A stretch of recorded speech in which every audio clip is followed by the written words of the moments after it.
खुलुमबाय बयखौबो।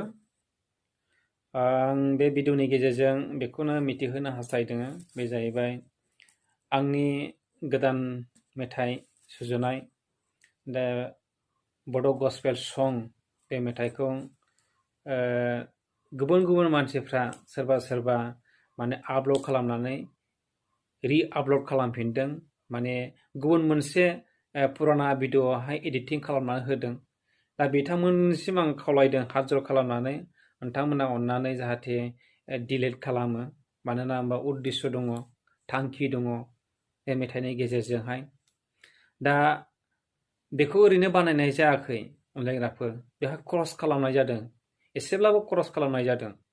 आरो बे खरसखौ ओरैनो गाराखै, बे खरसखौ इसोरनि मुङावसो जिसु ख्रिस्ट'नि मुङावसो खरसखौ खालामनाय जादों।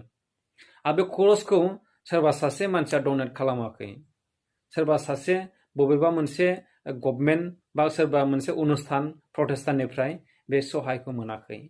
नाथाय आङो आंनिफ्रायनो इसोरनि होनाय धननिफ्रायसो आङो फ्रि मिनिस्ट्रि मावनो आंनि बे इउटुब चेनेलनि गेजेरजोंहाय मिथिहोनो थाखाय बे गस्पेल संखौ बानायनाय जादों।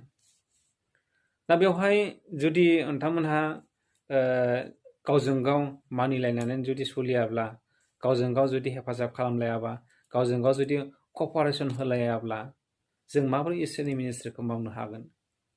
दा बेनिखायनो जाय बिथांमोनहा एडिट खालामबाय, गुबुन मोनसे भिडिअ'आव एडिटिं खालामना होबाय, बिथांमोनखौ आं खावलायदों अननानै दाननानै होयो। आरो जुदि दानाब्ला आङो आयेननि बेबस्था लानाय जागोन, सहाय खालामनाय जागोन आयेननि बेबस्था।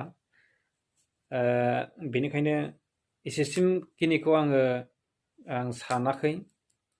अननानै जाहाथे भिडिअ'खौ डिलिट खालामो। जुदि डिलिट खालामाब्ला आङो बिथांमोनखौ आयेननि बेबस्था लानाय जागोन। गोजोन्थों।